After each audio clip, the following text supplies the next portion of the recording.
The price of riches. Chief Lami Adewale had just finished answering a phone call from the faithful servant of Kumar. He sat on the floor of his bedroom crying. "I wish death will just come and take me. I am so tired. When will this end?" he asked with his hands spread in the air. "How can they say it is my turn again to bring a woman for ritual? This is too much for me," he cried bitterly. Chief Lami belonged to a blood-drinking cult group called the Faithful Servants of Kumar. He joined Kumar when he was a struggling young businessman trying to make it on the streets of Abuja. He became very rich just 2 years after joining them. He then traveled to his village and got married to a very young virgin because he believed city girls would be after his money. However, 2 years after marriage, the group told him to offer his lovely wife to Kumar. The woman had given him a son and was pregnant with another. He cried more when he learned that his wife would be chained to a pillar in a room and the group would drink her blood for a whole 2 years before her death. When he saw there was no way out of the mess, he planned with a doctor to deliver his wife of the baby and declare her dead through pregnancy. That way everyone would think she died giving birth. He also arranged for a female corpse, and the doctor tried so well to disguise the corpse to look like his wife. The group then took his wife and started draining her blood little by little. This happened 16 years ago. He had married 3 more times afterwards. The wives all gave birth to either 1 child or 2. Life was beautiful on the outside, but he was so miserable inside. That was why he was crying after receiving a call from the group to marry again, as it was his turn to submit his wife. "I don't know why you always complain whenever it is your turn. We have all been bringing our wives for years just like you. Remember, Kumar now demands yearly change of these women, so the demand is now higher. Do what you must or else you will lose all you have built," Chief Balagan, his fellow group member, said. He assured him that getting women was not the issue. "Do what you must. After all, they are all greedy," Chief Balagan said, laughing. So Chief Lami started hunting for his prey. He liked young, innocent, unexposed women from uneducated families so that they would not question him much when their daughter died. He traveled to his village once again to search. Every greedy mother positioned their daughters well to be picked by Chief Lami. After all, he was a great philanthropist with investments all over the world. "My daughter, when you get there, do your best so they can pick you. You know when you're suffering, we still need your affair as the first child daily." Mrs. Okuri was advising and cajoling her only daughter, Amina. "But mommy, I don't want to get married now. I want to learn a trade and become a successful woman." "Besides, this is the 5th time Chief Lami is getting married. No one seems to care why his wives die. Amina said boldly. Because you have a gift of seeing supernatural things doesn't make you more special than other girls. There is nothing wrong with a man remarrying after her birth." After the death of his wife. The previous wives were just unlucky to have died through childbirth, Mrs. Okuri said unbothered. "This is what everyone in this village keeps saying.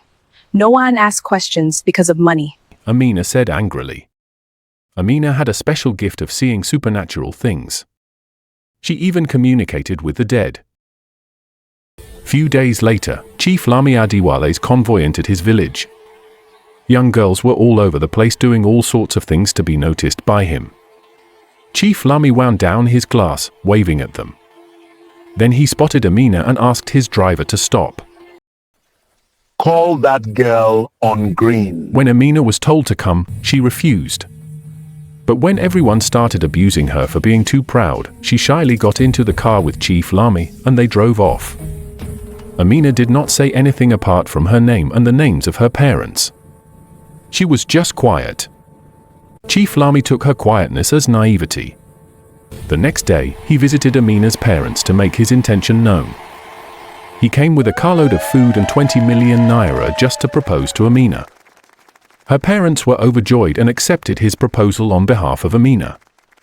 Few weeks later, Amina's traditional marriage became the talk of the town. Everyone wished to be in her shoes. She was sad but helpless. Immediately she stepped into Chief Lami's house after marriage. She saw the ghost of his previous wives standing behind the door, waiting to warn her. She fainted. Amina woke up and found herself in a very beautifully decorated bedroom. She looked around but saw no one. She was about to call out for help when the door flung open. Oh dear, you are awake. What is wrong? You scared me. How do you feel now? Chief Lami bombarded her with questions. I don't know. I just felt dizzy. She lied. Amina was about to tell him what she saw when she heard a woman shout from what seemed like the next room. Do not tell him anything. Keep it to yourself. Did you hear that? Amina asked Chief Lami, looking terrified. Heard what? The house is as silent and peaceful as it can be. No one is here except my domestic staff. And this floor is off limits for them. Chief Lami said, smiling. What of your children? They live in one of my properties. Chief Lami said, sounding irritated. This one is asking too many questions. She is not as naive as I thought, Chief Lami thought to himself, frowning.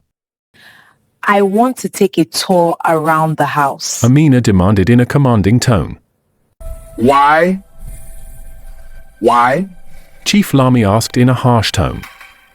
I just want to see where I will be living from now on. Is it bad? Amina said, raising her voice. Chief Lami could not believe his ears. Did this village girl just talk to me in a commanding tone? I just hope I didn't make a mistake this time around, he thought with a deep frown. Amina could feel dead person's presence. She knew she heard something, but she didn't know what it meant to her. To her greatest surprise, she saw the four ghosts she had seen earlier. She started breathing fast and was about to run back when she heard, Wait! We need to warn you. We are very happy that you can see and hear us. Amina stopped on her way. Chief Lami was already losing it. What is wrong with you, girl? Are you sure you are mentally sound? Why are you behaving like a mad person? He shouted impatiently. Amina was about to lash out when she heard, Apologize. Do not challenge him. Tell him this kind of luxury is new to you. Just tell him something sweet. one of the ghosts advised. I am sorry, Chief. I have not seen a house this big and beautiful. Amina lied, smiling nervously. Oh, is that the issue? I understand. It is always like this at first. He said, laughing. Can I just sit down in the parlor? I feel dizzy after walking around in this house. Amina said. Oh, my dear, you can. Chief Lami replied. He sat beside her and rang a bell. About 10 domestic staff in black and white uniforms lined up and greeted at once with their heads bent. These are your errand staff. Chief Lami said boastfully. Anything you need or want done, just ring this bell beside the cushion. This is your madam. You all know what to do. He said in a commanding tone. After a while, he asked them to leave. Chief Lami looked at Amina and noticed she was not thrilled like his previous wives. His previous wives would start asking the domestic staff their names and job functions, trying to show off their leadership skills. But Amina was almost absent-minded. He was not happy about it, but he let it slide. I will get this girl pregnant immediately and fast-track her sacrifice. I can't stand her, Chief Lami thought, frowning. The four ghosts whose hands were bound with very thick ropes told Amina to try and relax so that Chief Lami Adewale would not notice they were there. Amina refused Chief Lami's advances to sleep with her at night. She claimed to still be shaken from the fainting earlier. Chief Lami was very angry and worried, but he decided to sleep over it and decide on how best to handle Amina. Amina, on the other hand, could not wait to talk to the dead women she had been seeing. She could feel they had a lot to tell her. The next day, Chief Lami left early, and Amina was happy. She found out the ghosts were always downstairs, and she had never felt their presence upstairs. Come down now. We need to talk to you. Amina heard a voice speak from the other room. She opened the room but saw no one, so she ran downstairs and saw the four women crying. Please, we need your help. We are trapped. Amina asked them who they were. We are Chief Lami's previous wives. He used our blood for rituals. We cannot even rest in peace, and our hands are tied, so we cannot fight. You are the first person to see us after all these years. We need your help. They said. Everything they were saying sounded strange to Amina, so they told her everything about Chief Lami. They warned her that she would join them soon if she didn't listen. You are different. You have a special gift. That is why you can see us, but you must act fast, they said. Amina tried to touch their hands but could not. They told her to make sure Chief Lami never found out they were there. But Chief Lami did not really go out. He only left the house to watch Amina through his CCTV. He wanted to know what she was up to. When Amina was talking with the ghosts, Chief Lami was watching. What is she doing? He wondered. He kept watching her and wondering who she could be talking to. At a point, he stood up boiling with rage after listening to what his previous wives had gone through. Go and check who my new wife is talking to. She has been sitting in my living room talking for hours. Chief Lami instructed the youngest member of their cult, a young man of 30 years old named Kunal, who had been placed under him by the faithful servants of Kumar to mentor. When Kunal entered Chief Lami's living room, he saw no one but Amina talking to herself. He listened for a while but could not understand what she was saying. He walked in and greeted her. Hello, madam. I am a friend of your husband. He said I should wait for him at home. Don't fall for it. He is one of them. Look at that ring on his baby finger. They all wear it. Be very careful. Amina smiled nervously and asked Kunal if Chief Lami knew he was coming. No, he doesn't. But I will wait for him here. Kunal replied. Chief Lami had actually sent Kunal because he couldn't hear what Amina was saying. He wanted Kunal to record her. Kunal stayed for 10 minutes and told Amina he would return later. He dialed Chief Lami's number, put his phone on silence, and hid it inside the couch. This was how Chief Lami got to know that the ghosts of his former wives were living with him and that Amina had the gift of talking to ghosts. He became worried and scared. What if Kumar rejects this sacrifice? How do I get married again within this short time? I cannot let Amina live. Whether I use her for sacrifice or not, she knows too much. He thought. He called Chief Balagan and told him his concerns. Hurry up her sacrifice. People will talk for some days and shut up. After all, you are a rich man. They will always defend you. Chief Balagan said. But she will not die of childbirth again. People will start suspecting me. Chief Lami said worriedly. They are already suspecting you, so do what you must. I don't know why you always sound helpless when it is your turn. Be a man. Remember, you have just 4 months left to surrender her fully to Kumar. Chief Lami was furious after the call ended. Whenever he is around, we will be telling you what to do. All you have to do is not reply us. He was supposed to have sacrificed someone months ago, but he was not ready to go through marriage again. That is why you are chosen. Chief Lami came in and pretended not to have heard anything Amina was saying. We have a party to attend next week. Many dignitaries will be there. This will be our first party together, he said, forcing a smile.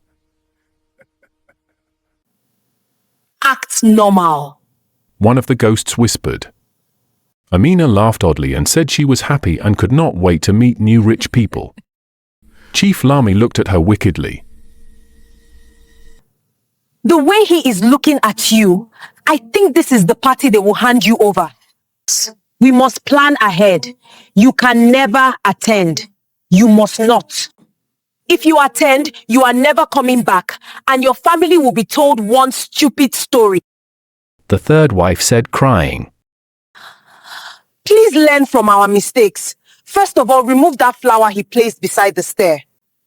There is something inside it that has made it impossible for us to go upstairs. We need to access every part of the house so we can see what you cannot see. The next day, Amina removed the flower and trashed it. The dead wives could now come up to her room to talk to her. First of all, start planning how to run away. Amina laughed. Yes, sir. I am not a prisoner. I can just walk out of the gate undisturbed. You don't know that you are in prison. Try and go out and see how his security men will never allow you. Amina became scared and tried to go out. To her shock, the security men refused to let her out. That was when she called her mother. Mommy, I think I am in danger. Please come and help me. I cannot go out. Chief Lami Adewale has kept me a prisoner. Prisoner? It's not possible. I think he's just trying to protect you. Be loyal and submissive to your husband. He knows what is best. Besides, thank him for us. He sent another 20 million. Her mother said and cut the call. Amina cried but vowed to save herself. Few days to the party, Kunal came to see Chief Lami, but Chief Lami was not around. Kunal had actually come to give Chief Lami the substance he would give Amina to make her unconscious. He is here to give Chief what he will give you before bringing you to their meeting, so you won't even fight them. Now is your opportunity. Run! The first wife said, crying. After much thought, Amina hit a heavy stool on the back of Kunal's head. He fell and lost consciousness. Amina took off his clothes and dressed like him. She could not drive, so she planned to walk out of the gate like Kunal. She walked to the gate and changed her voice. Open the gate. Let me get something. I will come back for my car. The gateman, busy watching a movie on his phone, hardly looked up. She stepped out and was about to run when the second gateman shouted, Oh, who are you? Stop there! Stop there! Amina ran as fast as she could, but they were faster. A bag was placed over her head. Stay quiet if you really wish to live. One of the men said. She was thrown into the boot of a car, and the car drove off. Let me go, she shouted in a muffled voice. After what felt like an eternity, the car stopped. She was taken inside. The cover was removed, and her hands were untied. Help! Help! Amina shouted and tried to run, but the door was locked. No need to make noise and attract my neighbors. I want the same thing you want. Expose Chief Lami. A voice said. Amina turned and saw a handsome young man in his early 30s. My name is Samuel Okafor.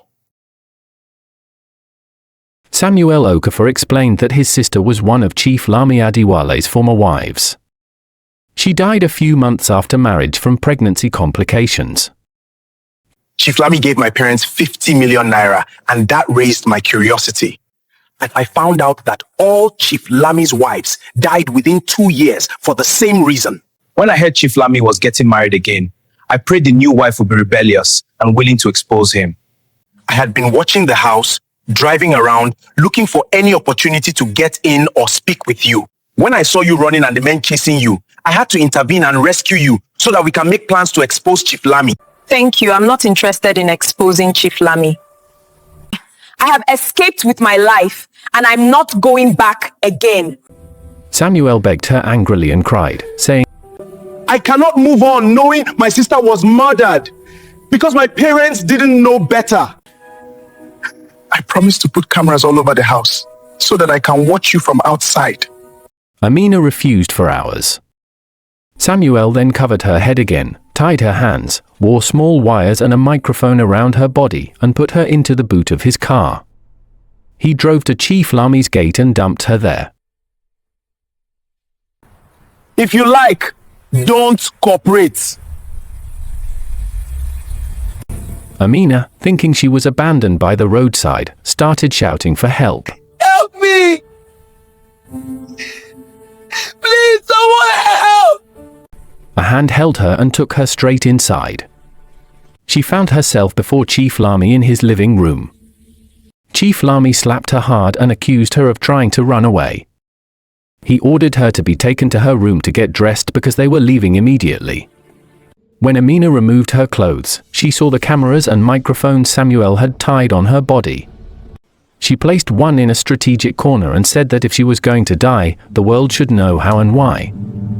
She noticed she could no longer feel or see the ghosts of the 4 women. She felt sad and begged Samuel through the camera to rescue her. Chief Lami entered and told her he had sent the ghosts away. When Amina tried to make him confess, he shouted that I would kill as many women as necessary to remain rich. Samuel recorded everything and took the video to the police. The police arrested Samuel instead. Amina was taken to the gathering of the faithful servants of Kumar. Sam was later dragged in with his hands tied. The cult leader stabbed Chief Lami for failing Kumar. Amina was injected and became docile. The police arrived but sided with the cult. They forced Samuel to say the video was a prank. Amina was dumped near her village in a trance.